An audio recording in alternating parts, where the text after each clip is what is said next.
YCP ప్రధాన కార్యదర్శి అయినటువంటి యొక్క ఆర్కే రోజా అయితే మొత్తానికి 151 సీట్ల నుంచి 11 స్థానాలకు పడిపోయినటువంటి వైసీపీని ఇంకా పూర్తిగా నిండా ముంచాలనుకుంటుందా ఆర్కే రోజా? అవునని అంటున్నారు వైసీపీ వర్గాలు. అయితే ఎందుకు ఏమిటి అనే దానిపై మనతో పాటు సీనియర్ జర్నలిస్ట్ దుర్గా కుమార్ గారు ఉన్నారు. వారిని తెలుసుకుందాం. సార్ నమస్తే. నమస్కారం జగన్ గారు, మన వీక్షకులు కూడా నమస్కారం. 151 సీట్ల నుంచి 11 స్థానాలకు పడిపోయింది వైసీపీ పార్టీ. అయితే ఆ 11 స్థానాలలో కూడా ఆర్కే రోజా లేదు. అయితే ఆర్కే రోజా ఎందుకని పూర్తిగా వైసీపీ అంటే తను లేనటువంటి ఒక పార్టీని పూర్తిగా భూస్థాపితం చేయాలన్నా ఇలాంటి ప్రయత్నాలు వైసీపీ వర్గాలు కూడా చెప్తున్నాయి. మమ్మల్ని ఎవరినో ముంచాల్సిన అవసరం లేదు, ఓన్లీ నువ్వు ఒక్కదాన్ని ఉంటే చాలు అని చెప్పేసి. సో ఎందుకు ఈ వ్యాఖ్యలు వచ్చాయని చెప్పేసి అంటే ఏం చెప్తారు? ఈ సంఘటన మనకు ఒక రాజనీతి అంశాన్ని గుర్తు చేస్తుంది. ఎట్లా అంటే మన పెద్దలు చెప్తా ఉంటారు, విఘ్నుడైన శత్రువు మూర్ఖుడైన మిత్రుడి కంటే బెటర్ అని. మూర్ఖుడైన మిత్రుడు మూర్ఖుడైతే వాడికి మనకి ఏది మేలు చేయాలో వాడికి తెలీదు. కనీసం విఘ్నుడైన శత్రువుకి కొన్ని ఎక్కడి వరకు చేయొచ్చు, ఏం చేయకూడదు అనే విఘ్నత ఉంటుంది.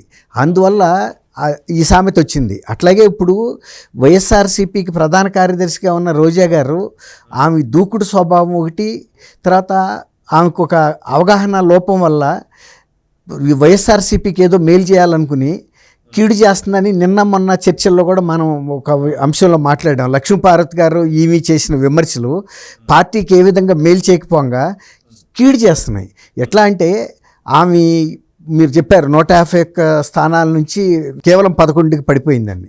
అంతకుముందు ఈమె కుప్పంలో చంద్రబాబును ఓడిస్తామని కూడా సవాళ్ళు ఇసిరిన రోజా గారు ఆమె సొంత నగరిలో ఘోరంగా ఓడిపోవటమే కాదు, అసలు ఆమెని సీట్ ఇవ్వద్దని కూడా సొంత పార్టీ నాయకులు 2-3 సార్లు జగన్మోహన్ రెడ్డి గారి దగ్గరికి ప్రతినిధి బృందాలుగా వచ్చి ఇవ్వద్దు, ఆమె నియోజకవర్గాల్లో దోపిడీ చేసుకుతుంది, ఆమె వ్యక్తిగత ఆస్తులు పెంచుకుంది, తర్వాత విలాసవంతమైన కార్లు కొనుక్కోవటం, ఇవి తప్ప ప్రజాక్షేమం గురించి ఆమెకు పట్టలేదు, పార్టీ అభివృద్ధి పట్ల ఆమెకు శ్రద్ధ లేదు, ఎవరితోనూ ఆమె కలవదు, మాకు సహకరించదని కూడా వాళ్ళే ఫిర్యాదు చేశారు. అట్లాంటి మనిషి నిన్న చంద్రబాబు నాయుడు గారి మీద అవాకులు చవాకులు పేలినప్పుడు కూడా ఒక చర్చలో మనం అనుకున్నాం, ఇలాంటి వ్యక్తుల మూలన వైఎస్ఆర్సీపీకే నష్టం ఎక్కువ జరుగుతుందని. ఇప్పుడు దానికి నిజమే అన్నట్టుగా ఆమె స్వయంగా ఆమె ఛానల్లో ఆర్కే రోజా సెలవుమణి అనే యూట్యూబ్ ఛానల్లో ఇవాళ ఆమె పెట్టిన సర్వే, నిజానికి జగన్మోహన్ రెడ్డి గారి మీద ప్రజల్లో ఇప్పటికీ కాదు, మొన్నే 100 రోజులు 110 రోజులే కదండి ఎలక్షన్ అయ్యి, ఇంకా ఆయన మీద వ్యతిరేకత తగ్గలేదు. ఎందుకంటే ప్రజలు ఆయన వల్ల పడ్డ బాధలు వాళ్ళు మర్చిపోలేదు.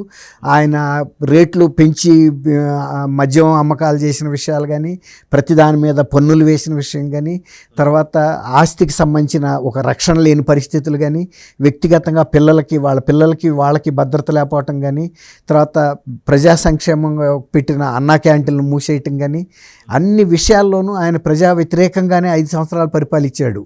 ఈ 110 రోజుల్లోనే ఎట్లా మర్చిపోతారండి ఎవరు మాత్రం? అది ఆమెకు తెలియాలి కదా.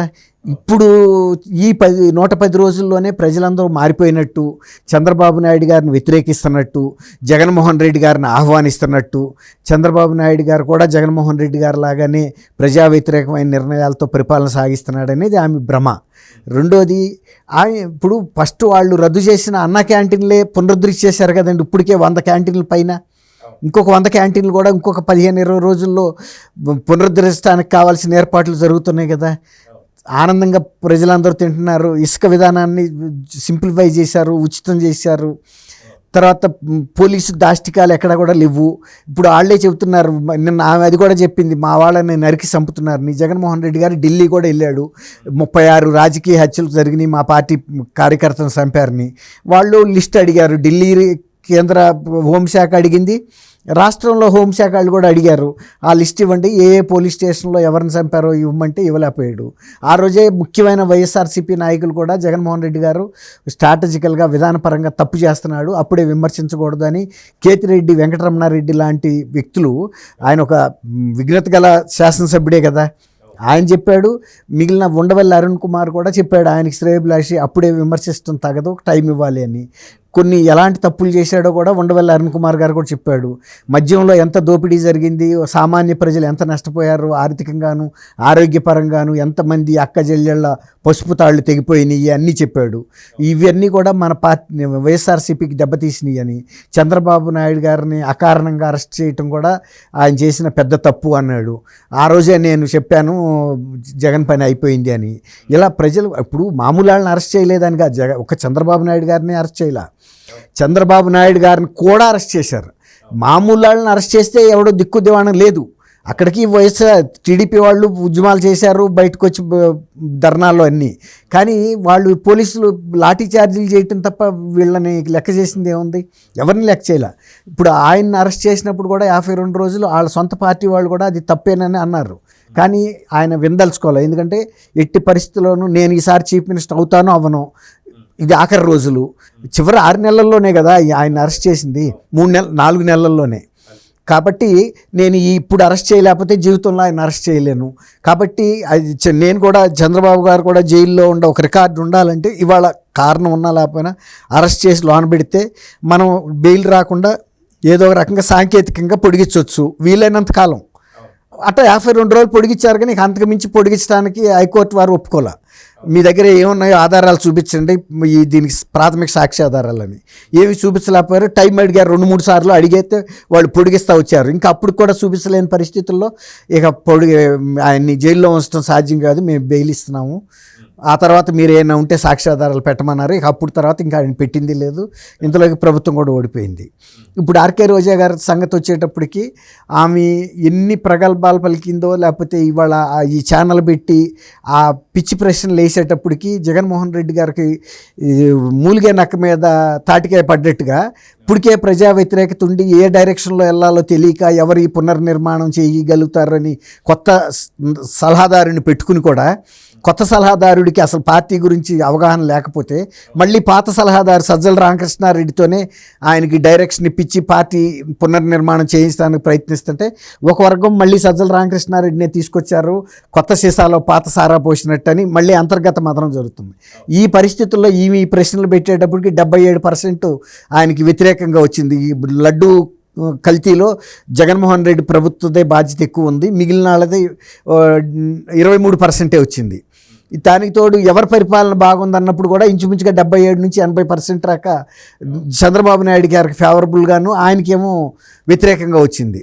వచ్చేటప్పటికి వాళ్ళు పార్టీ అధిష్టానం దృష్టికి తీసుకెళ్లారు. మన పార్టీ ప్రధాన కార్యదర్శిగా ఉండి ఆయన సీమరాజా అంటూ ఉంటాడు చూడండి, ప్రధాన కార్యదర్శిగా ఉండి ఇట్లా డ్యామేజ్ జాతీయ ప్రధాన, ఇప్పుడేమో ఈ రాష్ట్ర ప్రధాన కార్యదర్శి ఈ డ్యామేజింగ్గా చేస్తుందని దృష్టికి తీసుకెళ్లేటప్పటికే ఆమెను అడిగారు, ఏంటమ్మా నీ యూట్యూబ్ ఏంటి, నువ్వేంటి, నీ ప్రశ్నలు ఏంటి, ఈ పార్టీకి ఇంకా ఇప్పటికే దిక్కు దివాణం లేక అలమటిస్తున్నాం కదా, నష్టం జరుగుతుందంటే లేదు అది నాది కాదు, ఎవరో నా పేరు పెట్టుకున్నారు, నాకు ఫేస్బుక్ ఉంది, ట్విట్టర్ ఉంది, ఇన్స్టా ఉంది అని చెప్పి తప్పించుకోవడానికి ప్రయత్నించింది. ఇప్పుడు ఇన్ని నెలల నుంచి అది జరుగుతుంది. ఇవాళ ఎప్పుడైతే పార్టీ అధిష్టానం ఆమెని చివాట్లు పెట్టిందో ఇవాళ చెప్తున్నారా అది కనపట్టలేదు, యూట్యూబ్ బ్లాక్ చేసేసారని. అదే బయట వాళ్ళు అయితే ఎందుకు బ్లాక్ చేస్తారు? ఆమెది కాబట్టే కదా. ఇప్పుడు ఇతరులది అయితే ఈ చేతిలో ఉండగా దాని కంట్రోలు ఆమెది కాబట్టి ఆమె బ్లాక్ చేసేసుకుంది. ఎందుకు? పార్టీలో చివాట్లు వచ్చినాయి, ఈ పదవి కూడా పోతుంది అని. ఇప్పుడు ఎప్పుడైనా మెయిల్ చేసేటప్పుడు కూడా ఒక బుర్ర ఉండాలండి, ఎప్పుడు ఏమి మనం చేయాలి అని. ఇప్పుడు మనం కోతిని పెంచుకుంటే మన ముక్కు మీద ఏ వాలితే రాయి పెట్టి కొడుతుంది అనుకోండి, మన మీద అభిమానంతో మనకి ఏం మేలు జరుగుతుంది, మన ముక్కు పచ్చడి అవుతుంది. ఏగ మామూలుగా మనమైనా దులుపుకుంటే పోతుంది. ఇప్పుడు కోతి దాని ప్రేమ చూపించుకోవటం కోసం రాయి సిరినట్టుగా ఉంది ఇప్పుడు పరిస్థితి. పార్టీలో ఇంత అధోగతిలో ఉందని మళ్ళీ ఇంకోసారి బయటకు వచ్చింది. అలాగే సినిమాకి సంబంధించిన ఇంకెవరో ఒకళ్ళిద్దరు కూడా పెట్టారు, వాళ్ళు పార్టీకి సంబంధించిన వాళ్ళు కాబట్టి వాళ్ళు పెద్ద ఫీల్ అవ్వాల్సిన అవసరం లేదు. వాస్తవం కూడా అదే. ఇప్పుడు ఇదేం పేటీఎం బ్యాచ్ కాదు కదండి, జనరల్ పబ్లిక్ వాళ్ళ ఒపీనియన్ చెప్తారు. వీళ్ళు పెట్టిన పోల్ మీద 77% ఆయనదే, జగన్మోహన్ రెడ్డి ఈ కల్తీకి బాధ్యత అని చెప్పారు. ఆ టైంలో జరిగింది కాబట్టి, ఆ టైంలో జరిగిన దానికి పవన్ కళ్యాణ్ గారు చంద్రబాబును బాధ్యులను చేయరు కదా.